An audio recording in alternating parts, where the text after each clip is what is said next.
Você está sintonizado no programa Agenda Econômica. Hoje o nosso tema é o desenvolvimento na Amazônia e o nosso convidado é o senador João Capiberibe, do Partido Socialista Brasileiro, ex-governador do Amapá.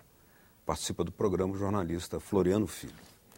Senador, o senhor ia, no bloco anterior, contar a historinha do Projeto Jari para ilustrar a mudança de conceito sobre o que vem a ser o modelo de desenvolvimento que o senhor defende hoje na Amazônia. O Projeto Jari é um projeto de fora para dentro.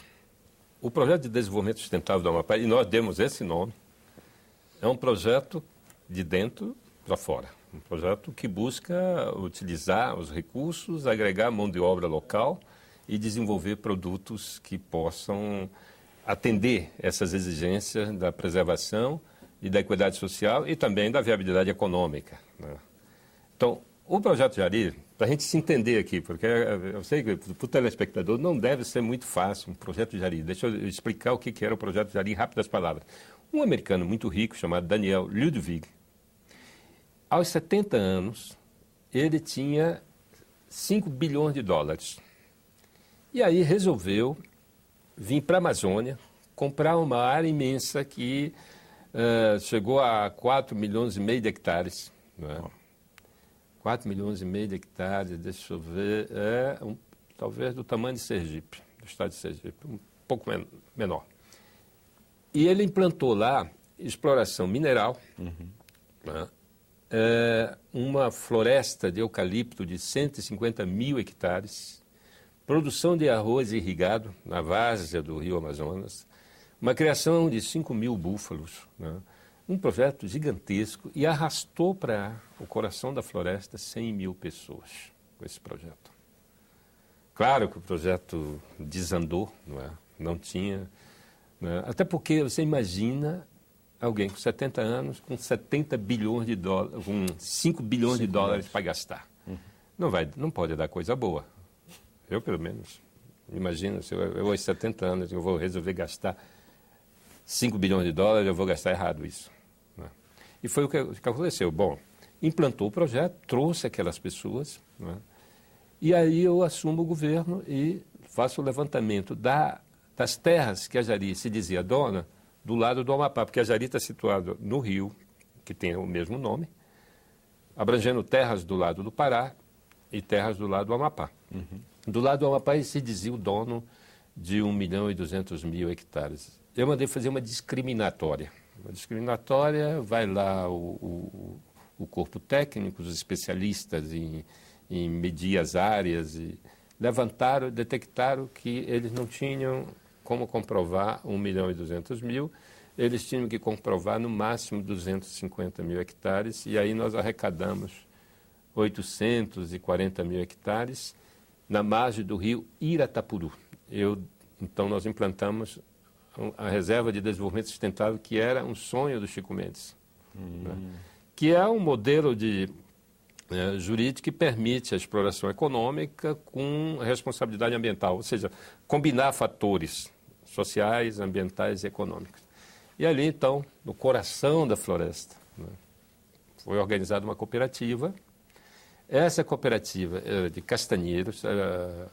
Você sabe que a floresta tem vários produtos. Tem castanha, né, tem resinas de todo tipo, andiroba, copaíba, pracaxi, uma série de produtos, de essências fantásticas. Mas ele se dedicava à extração da castanha. E eles, pra você ter uma ideia, em 95 eles trocavam 1 hectolitro de castanha, 100 litros de castanha, por uma lata de leite em pó de 454 gramas. Nossa, que é isso? Não tinha valor o produto deles. Com a organização da cooperativa, com o financiamento, os créditos chegaram e eles passaram a secar, extrair a amêndoa, e daqui a pouco eles começaram a extrair o óleo da castanha, fabricar biscoitos para merenda escolar, e até hoje eles estão lá. Hoje eles produzem o óleo da castanha que a Natura usa para fazer cosméticos, não é? e então, se mantém lá. Então, esse é o modelo de desenvolvimento. Então, a nossa expectativa era construir a primeira cidade sustentável no coração da floresta. É claro que tem muito de utopia, né? Mas como ninguém vive sem utopia, se você não tem utopia, é melhor você se enterrar. Então, nós tivemos excelentes resultados. Do ponto de vista da educação, nós mudamos completamente o conceito de educação, né? Introduzindo esse viés, não é, da preocupação ambiental na construção do conhecimento. Pois não, Fernando? Mas, senador, como é que se dá o passo além para agregar também novos processos de ciência e tecnologia nesse novo tipo de produção sustentável, né? Porque, por exemplo, o senhor citava Chico Mendes, lá em Chapuri, colocação, como eles chamam lá, colocação de Chapuri. Ali, como tem aquela colocação, muitas outras que levam a borracha para uma fábrica que tem de camisinhas lá perto, que é tentar agregar a produção industrial ao processo para dar maior valor ao produto e, ao mesmo tempo, beneficiar, em tese, esses produtores de seringa, né, da borracha natural, né, que é diferente, por exemplo, às vezes, da borracha que vem da Malásia ou da Tailândia. A gente sabe que a Malásia é tido como o primeiro caso de biopirataria no mundo, por muitos, né? Que com madeira levada daqui, da Amazônia. Quer dizer, como é que agrega-se mais essa proximidade entre o produtor, o seringueiro, o castanheiro e a universidade com projetos de ciência e tecnologia que possam encaminhar esses produtos deles e dar novas utilidades para a indústria cosmética, para a indústria farmacêutica também? Olha, a estratégia usada por algumas universidades e alguns governos é você tem a possibilidade de desenvolver cooperativas, não é, de produtores, de coletadores, mas também da iniciativa privada, de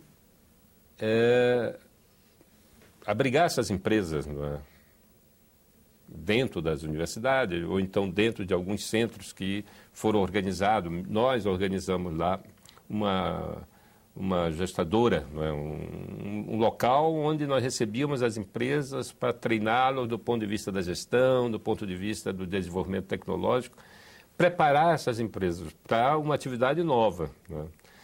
Você imagina você desenvolver um produto, um cosmético, um shampoo, um sabonete, uma vela de andiroba, por exemplo, para lançar no mercado. Claro que a Natura faz isso porque é uma empresa com um capital fantástico, né, gigantesco.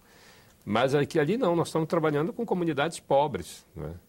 E também em local, em áreas isoladas do estado, do país. A Amazônia, do isolamento total. Primeiro, não tem conexão rodoviária com o restante do país. Segundo, o mercado é limitado. São 700 mil pessoas hoje. Há 15 anos atrás, 18 anos atrás, quando nós assumimos, era metade, 400 mil. Atualmente 700 mil. 700 mil. Então, uma série de limitações. Não tínhamos o que era fundamental, o capital humano. Você tem uma ideia, veja como o Brasil é um país da desigualdade absurda. Hoje, dos professores doutores, né, eu não me lembro mais, nós temos 85 mil, se eu não me engano, no país todo. Desses 85 mil, 5 mil estão na Amazônia. Né? É menos de 5%, numa região enorme, que corresponde a 60% do país. Do território. Então, não tinha linha de crédito. Um outro produto fantástico que nasceu ali no meu período que eu fui governador, porque eu acho interessante a gente conversar sobre as nossas experiências, não é? Até melhor do que eu estar emitindo conceitos aqui sobre desenvolvimento que ninguém é muito especialista, né? O telespectador, a maioria das pessoas tem uma certa dificuldade de entender a economia e eu tenho um certo pavor de economista, né? Mas um outro produto que terminou entrando com enorme sucesso no mercado é o açaí. O açaí, até 1995, não era conhecido por aqui. Eu me lembro que, até mesmo em 2003, ainda tinha que explicar, não é, o que era o açaí. Agora não, você fala em açaí, não é? Todo mundo sabe o que é o açaí. E é um produto fantástico, até hoje não tem uma política nacional para o açaí, como tem para o café, como tem para o milho, como tem para o trigo. Né? Você não tem uma linha de pesquisa para soja.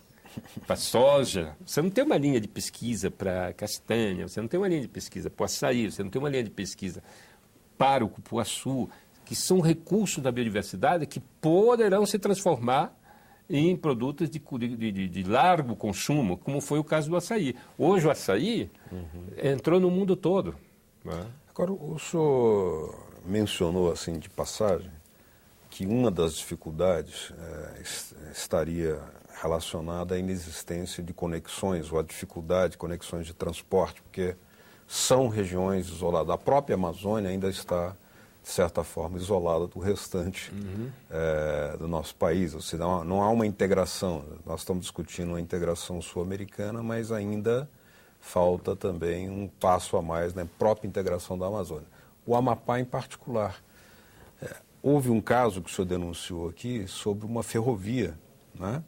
E um porto que foi, segundo a sua denúncia, tirado do Plano Nacional de Logística de Transporte, que levava a um sucateamento, Qual a importância, no caso daquela ferrovia, desse porto e de novas conexões, até mesmo de hidrovias, que talvez seja a vocação mais, digamos, apropriada para o transporte lá do Amapá, para um modelo de desenvolvimento, para alavancar esse modelo de desenvolvimento que o senhor fala? Olha, é decisivo, né? Porque, veja, uma parte da riqueza está concentrada no continente, né? Não está na margem do rio. Por exemplo, os minerais, a exploração mineral é ao oeste do estado, já muito próxima das montanhas do Tumucumaque.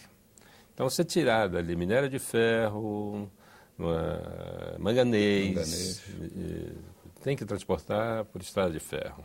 Aliás, o povo está na rua, porque houve um erro muito elementar nesse país. Acabaram com o transporte pesado, acabaram com as ferrovias, não é? Aquela restou lá porque eu tinha uma empresa explorando manganês desde 1956, né? Extraindo, até o esgotamento da mina em 1997. Brasileira ou estrangeira? Brasileira, inicialmente americana, associada com uma empresa brasileira, né? Depois se nacionalizou, não é? Mas a exportação era para os Estados Unidos, manganês, né?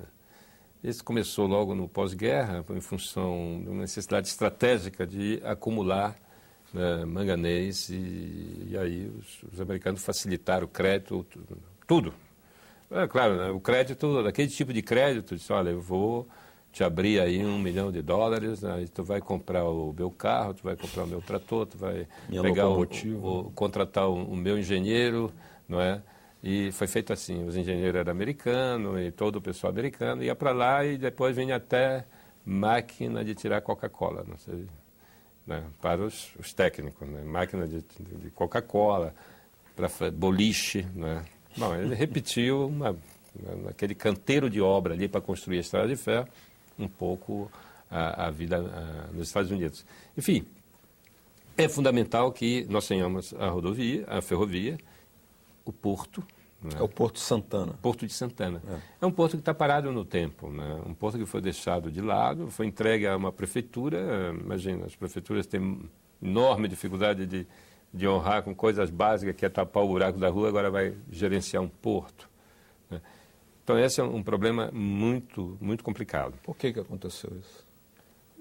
Por interesse político. Não é? Quando você não quer que uma coisa funcione, você arranja alguma maneira de, democraticamente, dizer, não, vamos valorizar o município, então entrega para o município, sabendo que não ia funcionar. Interesse político e concorrência com outros portos. Por exemplo, o Porto de Itaqui, no Maranhão, não é? O Porto de Santana concorre diretamente com o Porto de Itaqui. Então, como estava desenvolvendo Itaqui, era necessário que né, afundar lá Santana, não deixar ele emergir, pelo menos, porque aí você tem mais concorrência. Reforçando essa questão política, né, para o processo de desenvolvimento da região, o transporte aéreo, ainda nesse setor de transporte, o transporte aéreo, dentro de um plano nacional de turismo, por exemplo, turismo sustentável. Hoje, para quem está na Amazônia, é mais barato e mais fácil, às vezes, viajar para Miami do que para o Nordeste, do que para o sul do Brasil e vice-versa. Quer dizer, às vezes é mais fácil você do sul viajar para países vizinhos. É óbvio que a dimensão do país é muito grande, mas se houver essa possibilidade de integrar projetos na área de turismo, por exemplo, turismo sustentável, com transporte aéreo, com outros setores... Fluvial. Intermodal, né? O transporte intermodal. O senhor não acha que está na hora do governo central voltar a trazer esse assunto para si e pensar realmente? Quer dizer, isso eu imagino que seria a Secretaria de Assuntos Estratégicos, junto com o Ministério do Planejamento, mas, enfim, dá a importância que o assunto merece. Né? Olha, a Amazônia tem... Vamos voltar à Amazônia. A Amazônia tem uma instituição de desenvolvimento regional chamada SUDAM, Superintendência do Desenvolvimento da Amazônia, que já é que sucedeu a Superintendência do Plano de Valorização da Amazônia. Né? Então, só que a SUDAM, né, foi saqueada. Então, nós temos um problema no país, um problema político. Não é? O Brasil é um país que não organizou a burocracia estatal. Não é? Porque se tivesse feito o que os países, hoje, países de economia desenvolvida, fizeram no século XIX, não, vamos organizar a burocracia estatal, esses camaradas vão cuidar do aparelho de Estado. Eles estão aí para discutir o desenvolvimento da Amazônia e aí eles vão ficar a vida toda, fazer carreira aí. Não, aí não, chega o governo, aí tira todo mundo, põe os dele. Até eles aprenderem, né, porque ninguém sabe, né, o cara que passa 15 anos na oposição, de repente chega ao governo, não sabe de governo nada. Aí vai o problema do loteamento de cargos públicos. Então, essa instituição de desenvolvimento fracassou. Né? Então, não tem plano para nada. Porque o Brasil, você tinha Sudam, Sudene, Sudeco, não é? São as instituições de desenvolvimento regionais linkada ao Ministério Nacional, Ministério da Integração Nacional, para produzir esse planejamento.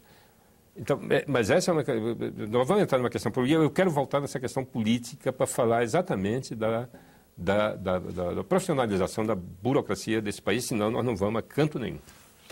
Então, no próximo bloco, nós vamos falar desse tema que o senador já mencionou, assim, a questão política interrompendo a sistemática de trabalho de certas ações na Amazônia ou na burocracia de vários órgãos do país, mas também vamos falar da questão dos serviços florestais e a questão mineral, especialmente lá na região do Amapá e da Amazônia em geral. Continue com a gente.